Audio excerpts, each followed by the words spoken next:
లిస్టుల్లో పేర్లున్న వారికి మాత్రమే ప్రభుత్వ పథకాలు అందుతాయా?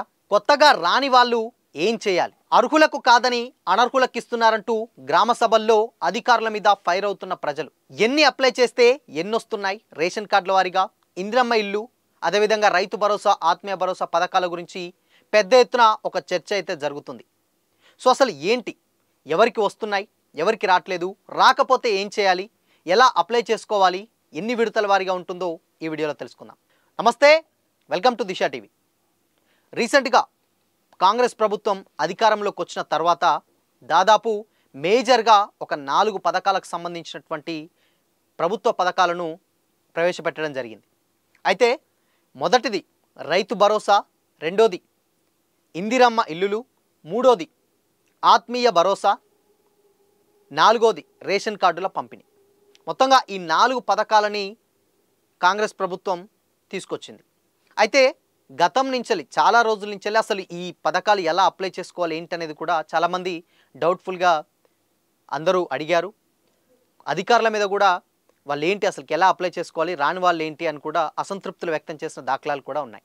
అయితే రీసెంట్గా ఈ విషయాన్ని మీదనే మంత్రి ఉత్తమ్ కుమార్ రెడ్డి స్పందిస్తూ, అంటే రీసెంట్గా గ్రామ సభలు అయితే పెట్టడం జరిగింది. గ్రామ సభల్లో కొంతమంది, అంటే రీసెంట్గా వచ్చినటువంటి కొన్ని లిస్టులు ఉన్నాయి, అంటే గ్రామాల వారీగా కొన్ని లిస్టులు అయితే విడుదల చేయడం జరిగింది.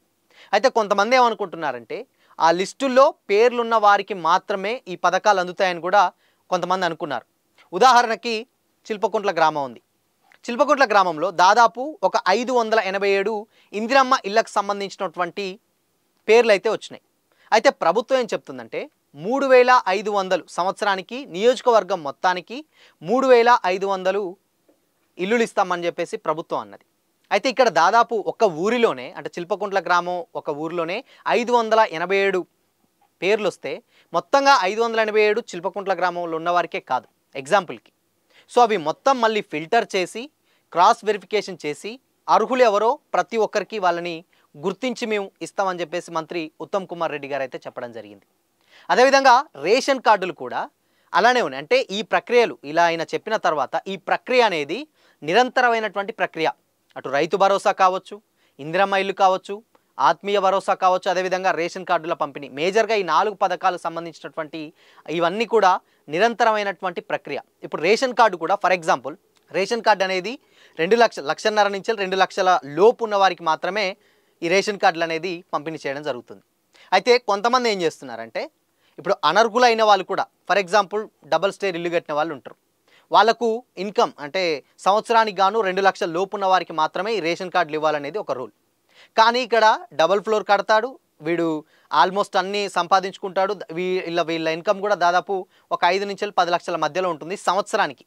అయినా కానీ వీళ్ళు కూడా రేషన్ కార్డుకి అయితే అప్లై చేయడం జరుగుతుంది. సో ఇలా చేసినప్పుడు ఏమవుతుందంటే నిజమైనటువంటి అర్హులు ఎవరైతే ఉన్నారో వాళ్ళని గుర్తించడం అధికారులకు కష్టమవుతుంది. అదేవిధంగా వాళ్ళకు కూడా రావట్లేదు చాలామందికి. అంటే కొద్దిమంది అర్హులకు వస్తుంది, కొద్దిమంది అనర్హులకు కూడా వస్తుంది. సో మొత్తంగా ఇదే అన్నమాట ఇక్కడ జరిగే విషయం. అండ్ ఇంకోటి ఏంటంటే ఈ లిస్టులో వచ్చిన తర్వాత పెద్ద ఎత్తున ఆందోళనలు అయితే చెందుతూ ఉన్నాయి గ్రామాల్లో. అయితే ఈ లిస్టు కూడా ఉత్తమ్ కుమార్ రెడ్డి గారు స్పందిస్తే ఏంటంటే ఈ లిస్టు కేవలం క్రాస్ వెరిఫికేషన్ కోసం మాత్రమే ఏర్పాటు చేయడం జరిగింది, ఈ లిస్టు ఫైనల్ కాదు. ఈ ఉన్నటువంటి 4 పథకాలు కూడా ప్రతి ఒక్కరికి అందజేస్తామని కూడా చెప్పడం జరిగింది. అయితే ఇంకోటి ఏంటంటే ఆత్మీయ భరోసా గురించి కూడా, ఆత్మీయ భరోసాకి ఆయన స్టార్టింగ్ నుంచి వాళ్ళు ముందు నుంచి ఒక కండిషన్ అయితే చెప్తా ఉన్నారు. అదేంటంటే రైతు వ్యవసాయ కూలీలకు గాను సంవత్సరానికి 12,000 రూపాయలు ఇస్తామన్నారు. అది కూడా ఎవరు వర్తబుల్ ఎవరు అనేది కూడా అక్కడ గ్రామ సభల్లోనే తేలుస్తామని కూడా చెప్పారు. అయితే దీనికి ఉన్నటువంటి కండిషన్ ఏంటంటే ఉపాధి హామీ పనులు, గ్రామాల్లో చేసేటువంటి ఉపాధి హామీ పనులు ఏదైతే ఉంటాయో సంవత్సరానికి కనీసం, అంటే గత సంవత్సరం ఒక 20 రోజులు మాత్రం ఈ పనులు చేస్తుండాలి. 20 రోజులు పనులు చేస్తుంటేనే వీళ్ళు అర్హులు. అది కూడా విడతల వారీగా సెలెక్ట్ చేస్తారు. అంటే వీళ్ళకంటే ఎవరు ఎక్కువ చేశారు, వాళ్ళ ఫ్యామిలీ బ్యాక్గ్రౌండ్ ఏంటి అది కూడా చెక్ చేయడం జరుగుతుంది. ఇకపోతే ఇందిరమ్మ ఇళ్ళ గురించి, ఇందిరమ్మ ఇళ్లకు ఆల్మోస్ట్ ఇప్పుడు మనం ఇందాక మాట్లాడుకున్నట్టు ఒక 587 పేర్లు ఉంటే అందరికీ రావు. అలా కొంతమంది అర్హులు ఉంటారు, కొంతమంది అనర్హులు కూడా ఉంటారు. పేరు వచ్చింది కదా అని వీళ్ళకి ఇల్లు వచ్చే అవకాశాలు అయితే డెఫినెట్గా కనిపించట్లేదు. ఎందుకు అనంటే ఇక్కడ ఆల్రెడీ గతంలో ప్రభుత్వం తీసుకొచ్చినటువంటి ఇందిరమ్మ ఇళ్ల సెలక్షన్స్లో ఆర్టిఫిషియల్ ఇంటెలిజెన్స్ ఏదైతే ఉన్నదో ఆ పద్ధతి ద్వారా సెలక్షన్ ప్రాసెస్ అయితే జరుగుతుంది. ఆర్టిఫిషియల్ ఇంటెలిజెన్స్ ఏంటంటే ఇక్కడ గతంలో మీ ఆధార్ నెంబర్ ఏదైతే ఉందో ఆధార్ నెంబర్ కొట్టగానే మీకు సంబంధించినటువంటి డేటా మొత్తం కంప్లీట్గా అక్కడ రావడం జరుగుతుంది. గతంలో ఏ ఇల్లు బిల్లు తీసుకున్నారు, లేకపోతే ప్రభుత్వ పథకాలు మీ పేరు మీద వచ్చినాయా, మీ బ్యాంక్ డీటెయిల్స్ ఏంటి, అందులో పడ్డ ప్రభుత్వ పథకాలు మీ బ్యాంకులో ఏ విధంగా ఎంత మొత్తంలో తీసుకున్నారు ఏంటని కంప్లీట్ డేటా మొత్తం కూడా ఉంటుంది. అండ్ ఒకే ఇల్లు దగ్గర దిగి ఇప్పుడు దీంట్లో కూడా మేము స్కీమ్కి వర్తబుల్ అని మేము అప్లై చేసుకుంటే అక్కడ కూడా ఏఐ ఉంది కాబట్టి, ఆర్టిఫిషియల్ ఇంటెలిజెన్స్ కాబట్టి ఆటోమేటిక్గా స్కాన్ చేసి ఈ పర్సన్ రిజెక్ట్ పర్సన్ అని చెప్పేసి కూడా అక్కడ తేల్చి చెప్తారు. సో అందుకనే మొత్తంగా ఈ రైతు భరోసా కూడా సేమ్ అంతే. పండించే భూములు అన్నిటికీ ఇస్తా అన్నారు, అది కూడా ఎకరానికి 12,000 చొప్పున ఇస్తా అన్నారు, అది కూడా 26 నుంచి వెళ్ళి అమల్లోకి వస్తుంది. అయితే ఈ పథకాలు కూడా మొత్తంగా ఫస్ట్ నుంచి వెళ్ళి అంటే రైతు భరోసా ఆల్రెడీ ఇస్తున్నారు కాబట్టి అది కామన్గా ఇచ్చేటువంటి స్కీమ్, అది వెళ్తూనే ఉంటుంది. ఇకపోతే ఇందిరమ్మ ఇల్లు, ఆత్మీయ భరోసా, రేషన్ కార్డుల పంపిణీ. రేషన్ కార్డులు కూడా దాదాపు కొన్ని లక్షల మంది అయితే అప్లై చేసుకున్నారు. అయితే దీంట్లో కూడా కొంతమంది కొత్తగా యాడ్ చేసుకోవాల్సిన వాళ్ళు ఉన్నారు, కొత్త కార్డులు అప్లై చేసుకోవాల్సిన వాళ్ళు కూడా ఉన్నారు. కొత్తగా యాడ్ చేసుకోవాల్సింది ఒక కాలంలో, అండ్ పుట్టినటువంటి పిల్లల్ని కొత్తగా అంటే పేర్లు చేర్చుకోవడం ఒక కాలంలో కూడా ఏర్పాటు చేసింది అధికారులు. అయితే ఒక ఫామ్ అయితే ఇవ్వడం జరిగింది, అది కూడా నిరంతర ప్రక్రియ. దానివల్ల డబ్బులు ఖర్చు అవ్వడం ఉండదు, దీనివల్ల ఉండదు. ఇంకోటి ఏంటంటే ఇక్కడ మేజర్గా 2 ప్రాబ్లమ్స్కి, ఒకటి ఇందిరమ్మ ఇల్లు, ఇంకోటి ఆత్మీయ భరోసా. మెయిన్గా ఈ 2 పథకాలకే చర్చ అయితే జరుగుతుంది. కాబట్టి వచ్చినటువంటి లిస్టులో పేర్లు లేకపోతే ఎవరు కూడా కంగారు పడొద్దు.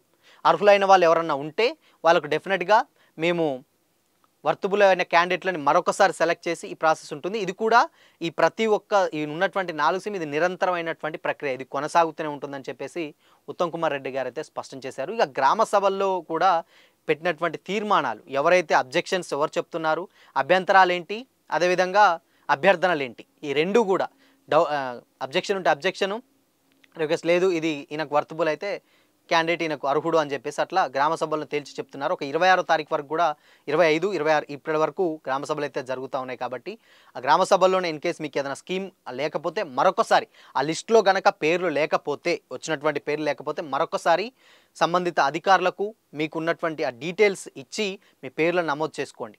రేషన్ కార్డు కావచ్చు, ఇందిరమ్మ ఇళ్ల గురించి కావచ్చు, ఆత్మీయ భరోసా కానీ, రైతు భరోసా, ఇవేవి ఈ 4 పథకాలు ఏదున్నా కానీ మీకు ఈ స్కీమ్ మా లిస్టులో పేర్లు లేదు అనుకున్న వాళ్ళు ఎవరైతే ఉంటారో వాళ్ళు మరొకసారి తప్పకుండా అక్కడ గ్రామ సభలో మీ అప్లికేషన్ ఇవ్వండి. ఇది నిరంతరమైన ప్రక్రియ, ఇది ఒకసారి చేసి ఆపేది కాదు, ఇది ఇస్తూనే ఉంటాం అని చెప్పేసి కూడా ఇందాక మంత్రి స్పష్టం అయితే చేయడం జరిగింది. సో మొత్తంగా ఈ ఉన్నటువంటి 4 పథకాలు కూడా ఇవి కంటిన్యూ అవుతూనే ఉంటాయి, కొత్తగా చేరుస్తూనే ఉంటాం, పాత వాళ్ళకి ఇస్తూనే ఉంటాం. సో దీని మీద ఎవరు కంగారు పడొద్దు.